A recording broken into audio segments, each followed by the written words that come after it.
Desde 2008, o Brasil lidera a lista de países que mais utilizam agrotóxicos.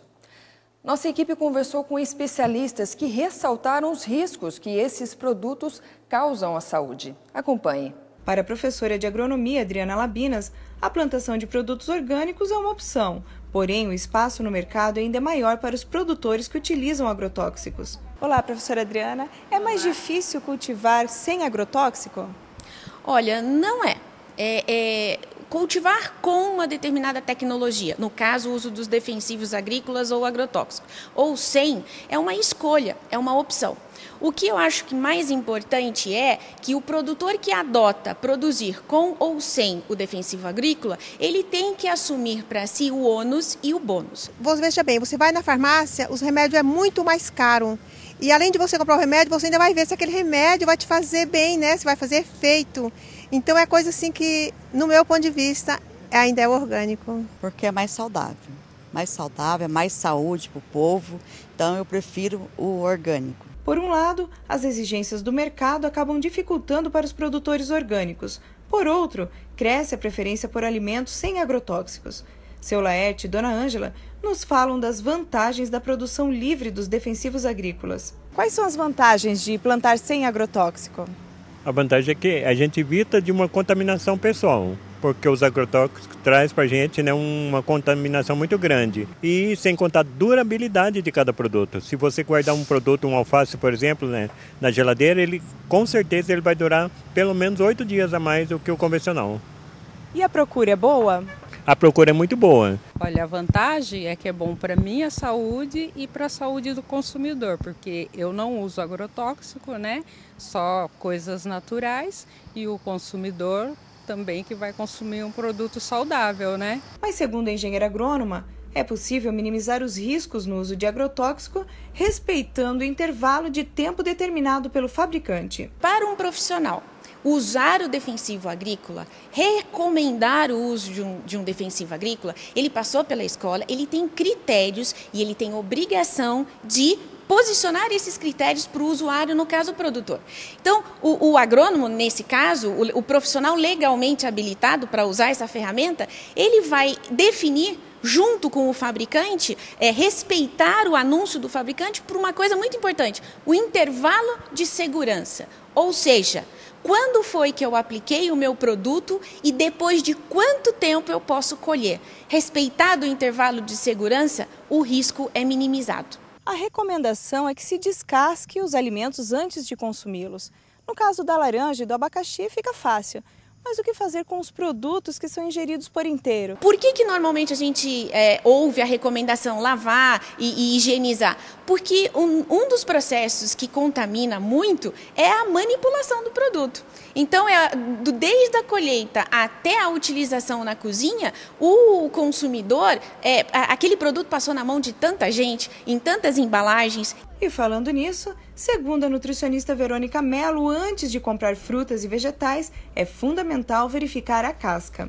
Olhar bem a casca, se ela tem muito machucado na casca, que a gente fala, né? Aquelas manchinhas mais escuras, se ela tem rupturas nas cascas, porque bem ou mal a casca ela vai ser a porta de entrada para qualquer tipo de micro-organismo ou de agrotóxico, produto químico. Então observar se o alimento está intacto, se ele possui toda a sua forma. Para a nutricionista, o mais importante é não deixar de consumir, sejam eles orgânicos ou não. Vale muito a pena você pagar mais nos alimentos orgânicos. Entretanto, você também não pode, nossa, mas no meu orçamento não cabe. Então, assim, não deixe de consumir. Procure consumir os que tem menos. O que você sabe que tem menos adição de qualquer tipo de química. Mas não deixe de consumir. Porque o bem que eles fazem, comparado ao mal ainda na balança, está ganhando bem. Então, assim, se puder, por favor, coloque o orgânico na sua alimentação. Mas se não puder, também não deixe de consumir. A produção de automóveis já teve em 2017 um aumento de 18,1%, em comparação com o mesmo mês de 2016. Mais de 17 mil veículos saíram prontos das fábricas. Apesar desse aumento, o número de vagas de trabalho nas montadoras continua caindo. No total, quase 235 mil carros saíram das fábricas brasileiras no mês passado. No começo da semana, as distribuidoras anunciaram a primeira alta nas vendas de veículos novos em pouco mais de 2 anos. Foram emplacadas mais de 189 mil unidades, números que representam um aumento de 5,5% sobre o mesmo período do ano passado. Além disso, de acordo com a Associação das Montadoras, no acumulado do ano, a produção registrou aumento de 24%. Mas enquanto cresce a produção, caem os níveis de emprego na indústria automobilística. Na comparação com março do ano passado, o setor registrou queda de 6% no volume de empregados. Não bastasse isso, mais de 9 mil trabalhadores estão no plano de proteção ao emprego, que reduz a carga horária e os salários, e outros 1.500 estão em layoff. Vamos à entrevista especial dessa edição.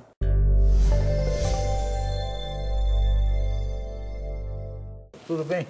Tudo bem, Cataldi? Satisfação tê-lo aqui conosco. Satisfação é minha. Para falar sobre esse tema, né, tão sensível. Se bem que aqui em Pinda estão dizendo que vai haver uma abertura de mercado de trabalho boa, né, com a Gerdau aí, com 2 empresas japonesas. Sim. E como é que vai funcionar isso? Eu já ouvi essa história algumas vezes. Será que dessa vez cola? Tem expectativas positivas para Pindamonhangaba, tanto na Gerdau quanto na Confab Tubos, tem uma expectativa positiva, porém no segundo semestre. E tem essa situação, essas notícias que a gente ouve aí do Congresso Nacional, uma política nacional de algumas reformas que também, contrapartida, está deixando o trabalhador preocupado.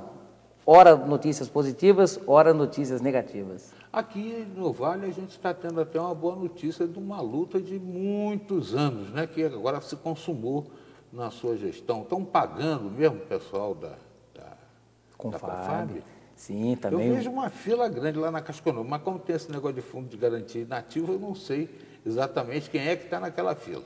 Também fico feliz em poder, no meu mandato, quanto presidente, estar finalizando esse processo da insalubridade e periculosidade da Confab, processo no qual já perdura mais de 25 anos. Muitos trabalhadores já haviam até desistido, dizendo que não iria sair mais.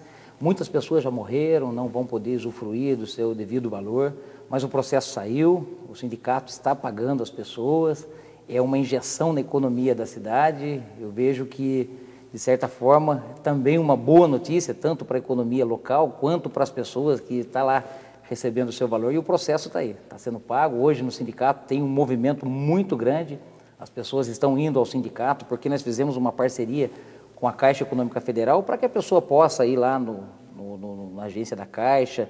Elas estabeleceram um andar totalmente priori para a gente. Um ambiente mais tranquilo, acolhedor, tem lá os atendentes. Mas eu vejo gente às 6 horas da manhã já naquela fila da Caixa Econômica. O brasileiro também gosta um pouquinho Gosta, e ali é tradição. Às vezes, muitos aposentados, que todo mês vai lá fazer o seu devido recebimento da aposentadoria, tem aquele costume, aquela tradição de ir mais cedo, bater aquele papo gostoso, rever os amigos. Na passarela, na né? passarela. Aquela passarelinha ali de frente da Caixa, fica aquela turma lá né? Só trocando ideia.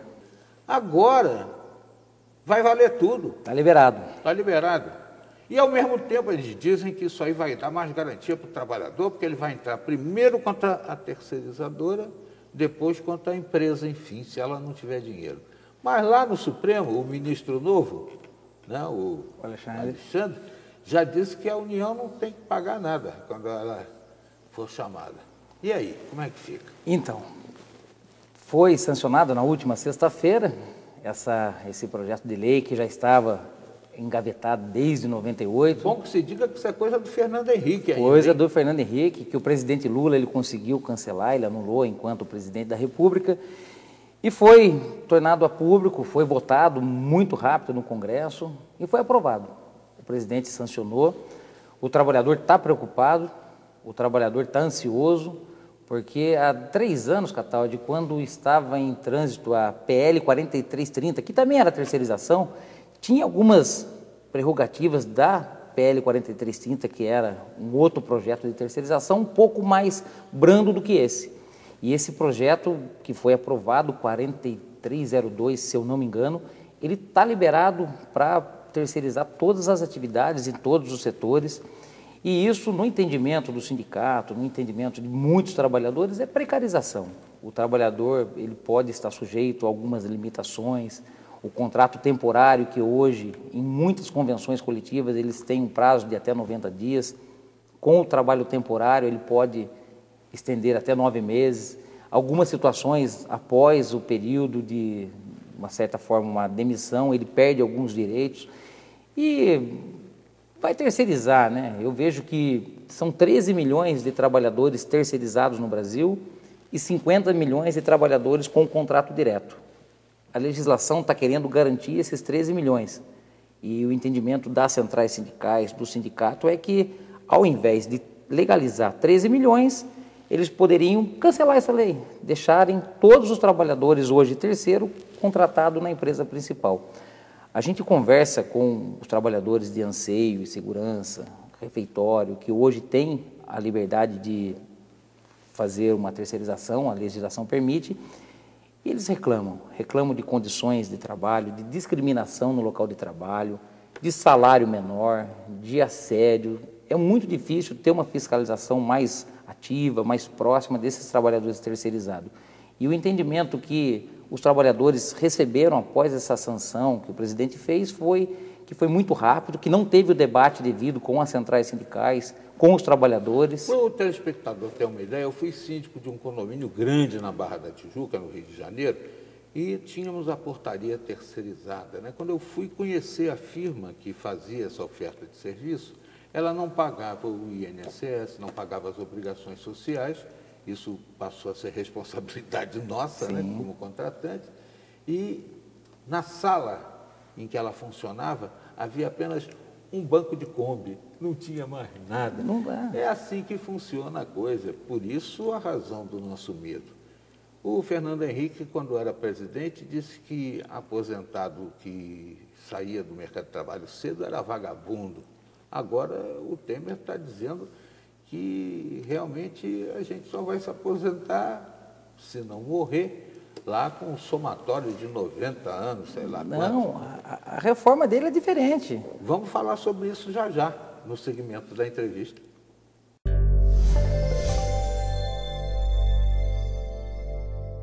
Julgamento de chapa Dilma Temer tem nova previsão de conclusão. Ao que você acompanha em instantes.